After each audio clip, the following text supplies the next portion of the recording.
Olá, hoje a gente vai mergulhar num assunto que, nossa, não para de render pano pra manga, né? As teorias comportamentais. E vamos dar um foco especial no Sigmund Freud. Oi. Pois é, um tema clássico. Temos um material aqui que revisita ele e outros nomes bem importantes da psicologia, da psiquiatria. A ideia é tentar entender melhor, sabe? Como funcionam esses nossos processos mentais, principalmente os que a gente nem percebe, os inconscientes. Aqueles mecanismos para lidar com os conflitos internos. Isso, exato. Então, bora lá tentar desvendar um pouco essa arquitetura da mente humana. Com certeza. É fundamental conhecer esses pilares para entender a psicologia hoje em dia, né? E a psicanálise também, claro. Freud não tem como fugir dele nesse campo. Totalmente. As perguntas que ele fez, os modelos que ele criou, mesmo com toda a polêmica, eles definiram muita coisa que a gente discute até hoje. Então, vamos começar por ele mesmo, Sigmund Freud. A gente sabe que ele foi um neurologista austríaco, né? O pai da psicanálise. Mas como ele começou a tentar mapear uma coisa tão abstrata quanto a mente? Olha, ele partiu muito da clínica, sabe? Dos pacientes dele. Ele começou a sacar que muitos problemas, muitas angústias pareciam vir de pensamentos, de desejos que as pessoas nem tinham ideia que existiam. Coisas escondidas mesmo. Exato. E isso levou ele a criar modelos para explicar como isso funcionava. Os mais conhecidos são a teoria topográfica e a estrutural da mente, que a gente vai ver daqui a pouco. Ok. Mas é legal a gente pensar que ele não estava sozinho nessa, né? O material que a gente tem aqui também cita outros pensadores bem importantes que, às vezes conversando com as ideias do Freud, às vezes indo por outro caminho, ajudaram a ampliar essa visão. Ah, legal. Quem são esses outros nomes que o material traz? Pra gente ter uma ideia do contexto. Então, tem a Melanie Klein, por exemplo, uma psicanalista austro-britânica. Ela foi pioneira em analisar crianças. A grande sacada dela, com a teoria das relações objetais, foi pensar que a nossa mente, a nossa psique, se forma muito a partir das relações que a gente tem logo no começo da vida. Tipo com a mãe, principalmente? Isso, geralmente com a figura materna ou quem cuida da criança. A ideia é que a gente cria tipo uns mapas internos dessas primeiras relações, sabe? E esses mapas acabam influenciando como a gente se relaciona com tudo e com todos depois. Como a gente internaliza essas figuras é super central para ela. Entendi. Faz sentido. A gente não se constrói sozinho, né? Nossa mente reflete essas primeiras interações. E quem mais? Outro nome importante é o Heinz Kohut. Ele era austro-americano, psicanalista também, e trouxe a psicologia do self. O foco dele era em como a nossa sensação de valor, o nosso self, se desenvolve. Autoestima, algo assim. É por aí. Kohut dizia que a gente precisa de respostas empáticas das outras pessoas, pais, cuidadores, que funcionem meio como um espelho, sabe? Refletindo e validando o que a gente sente, o que a gente precisa. Ah, interessante. Quando isso rola de um jeito saudável, a gente desenvolve um self mais forte, mais coeso. Se falha, para ele, isso podia estar na raiz de várias questões, tipo as narcísicas. Que interessante essa ideia do espelho. Como o olhar do outro ajuda a formar quem a gente acha que é. Tem mais alguém que o material destaca nesse grupo? Sim, a Margaret Mahler. Ela era médica húngara e se interessou muito por psiquiatria infantil. O trabalho dela foi entender como o bebê, a criança pequena, faz aquela jornada psicológica de sair de um estado meio que grudado na mãe para se perceber como alguém separado, sabe? Autônomo. O processo de virar um indivíduo mesmo. Exatamente. A teoria dela da separação e individuação descreve esse caminho, que tem várias fases, vários desafios. É fundamental para a gente formar nossa identidade. É tipo a história de como a gente aprende a andar com as próprias pernas, mas psicologicamente falando. Nossa, tô vendo como cada um puxa um fio diferente, né? A Klein com as relações que a gente guarda dentro, o Kohut com essa necessidade de ser validado para construir o self, a Mahler com a jornada para ser eu. Isso. Mas todos eles, de certa forma, giram em torno dessa ideia de que a mente é um negócio complexo, moldado por experiência, por relação. E esse foi, tipo, o primeiro mapa que ele desenhou da mente. Ele dividiu em 3 regiões, digamos assim. Lá em cima, na superfície, está o consciente. É tudo aquilo que a gente está ciente agora, nesse momento. Pensamentos, percepções. O que está passando pela minha cabeça agora enquanto a gente conversa. Exatamente. Aí logo abaixo tem uma camada que ele chamou de pré-consciente. Ali ficam guardadas coisas que não estão na consciência agora, mas que a gente consegue acessar se fizer um esforcinho. Tipo, o que eu comi ontem no almoço. Perfeito. Ou o nome de uma rua que você conhece, uma lembrança específica. É como se fosse um arquivo de acesso rápido, relativamente fácil. Uma memória RAM da mente, talvez. É, uma boa analogia, sim. E aí vem a parte maior, mais misteriosa. O inconsciente.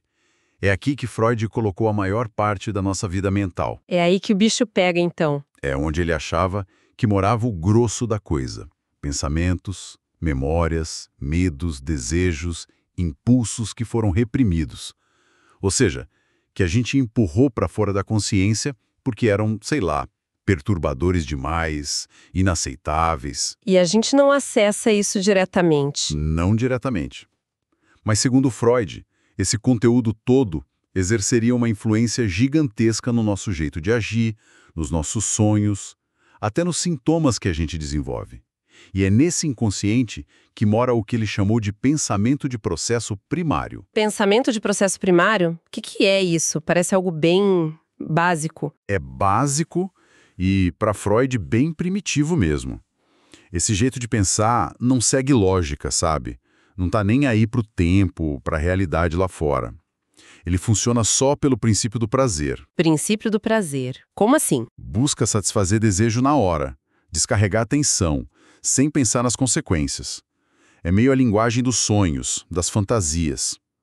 Freud achava que isso era o que predominava quando a gente é criança, e também em alguns estados alterados, tipo na psicose. Entendi. E o material até menciona que impulsos bem básicos, tipo sexuais, agressivos, estariam nesse caldeirão do inconsciente, funcionando por esse processo primário. Isso me faz pensar naqueles impulsos que a gente tem às vezes, né? Ou naquela dificuldade de esperar por algo que a gente quer muito, aquela parte nossa que quer tudo pra ontem.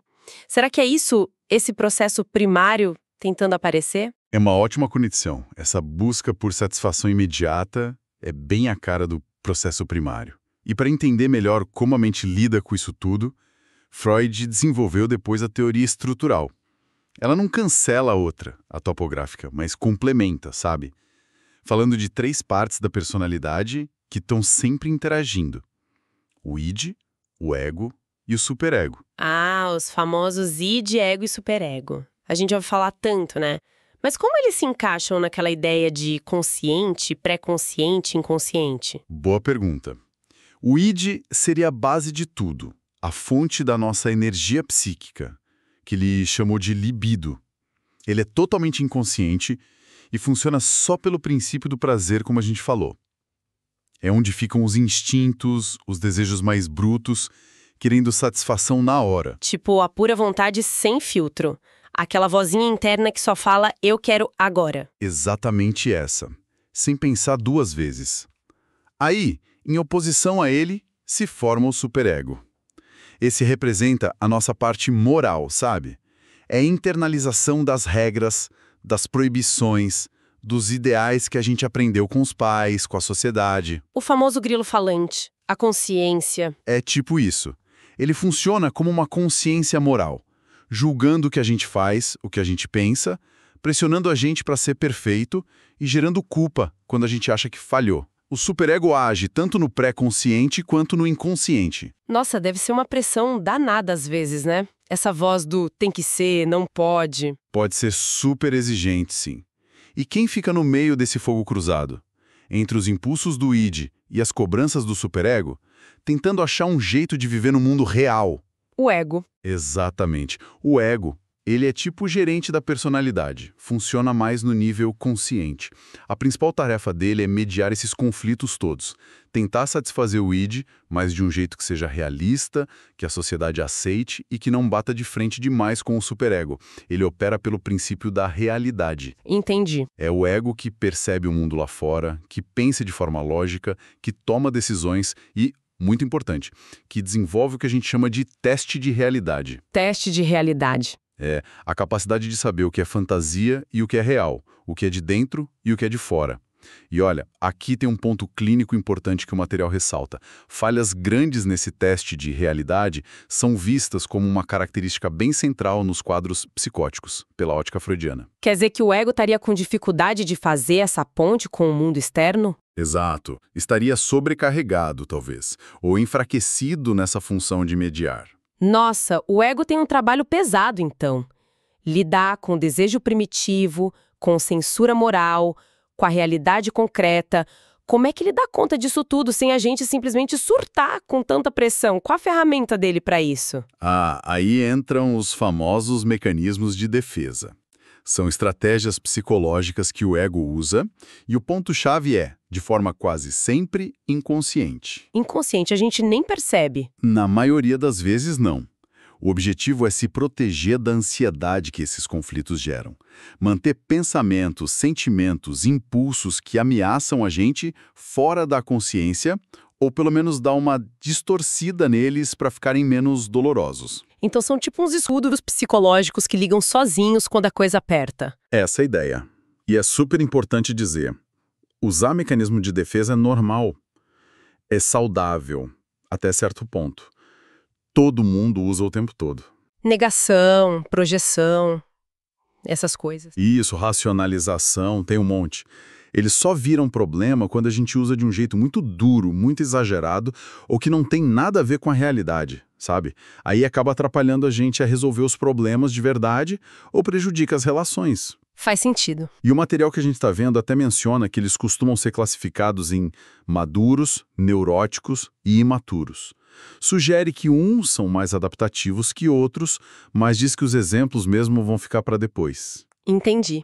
É realmente impressionante como a nossa mente tem esses sistemas complexos para se gerenciar, né? Para entender essa coisa toda, exige bastante foco, né?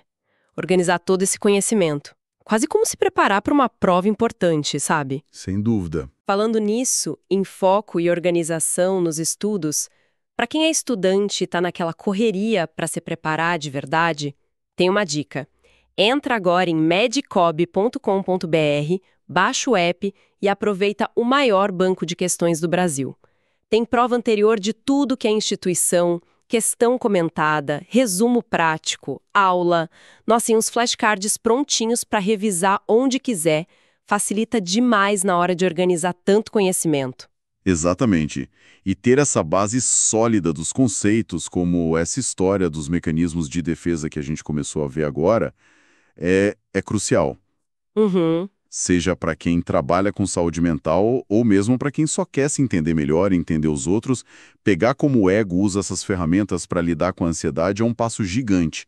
Elas estão aí, funcionando em todos nós o tempo todo. Perfeito. Então, tentando amarrar um pouco o que a gente conversou aqui. A gente revisitou Freud, né, as tentativas dele de mapear a mente com a teoria topográfica, consciente, pré-consciente, aquele mundão do inconsciente com o pensamento primário, e a teoria estrutural, com aquela briga boa entre id, ego e superego. Isso. Aí a gente colocou isso em contexto, falando rapidinho da Klein e as relações internalizadas, do Kohut e a necessidade do self, da Mahler e o caminho para a individuação. Dando uma visão mais ampla. E chegamos na porta dos mecanismos de defesa, entendendo que são essas estratégias que o ego usa, sem a gente nem ver, para dar conta da ansiedade que vem dos conflitos todos. E o mais fascinante disso tudo, eu acho, é que mesmo sendo teorias lá de trás, né, quase 100 anos ou mais, esses modelos ainda dão para a gente uma lente muito potente para olhar o comportamento humano. Ainda são relevantes, né? Muito. Ajudam a gente a pensar nas motivações que ficam escondidas por trás do que a gente faz, nos conflitos que movem a gente ou que paralisam e nos jeitos que a gente arranja para se proteger da dor psicológica. Não é para tomar como verdade absoluta, claro. São ferramentas para pensar. Exato. Ferramentas conceituais que convidam a gente a olhar para a complexidade humana com mais profundidade e, quem sabe, até com mais compaixão, né? Entender a função protetora desses mecanismos, por exemplo, já muda o jeito como a gente vê certos comportamentos nossos e dos outros. Excelente ponto. E essa nossa conversa deixa a gente com uma pulga atrás da orelha para pensar depois, né? Obrigada por guiar a gente por essas ideias tão densas. Imagina! Fica a reflexão. Se esses mecanismos de defesa funcionam principalmente sem a gente perceber, justamente para proteger a gente da ansiedade, como é que a gente pode ficar mais atento, mais sensível para sacar quais deles estão mais ativos na gente no dia a dia? E, mais ainda, qual será o impacto real desses escudos, mesmo aqueles que são vistos como mais maduros, na qualidade das nossas relações, nas escolhas que a gente faz, na nossa capacidade de encarar a realidade de um jeito mais aberto, talvez? Essa é a pergunta de $1 milhão, né? O caminho do autoconhecimento passa muito por aí, por essa tentativa de jogar uma luz, mesmo que pequena, nesses automatismos. Reconhecer nossos padrões defensivos, sem ficar se julgando, já é um passo enorme para ter uma vida com mais consciência, né? Com mais liberdade para escolher. Sem dúvida. E com essa provocação para a gente pensar nos nossos próprios escudos, a gente encerra por aqui hoje. Até a próxima!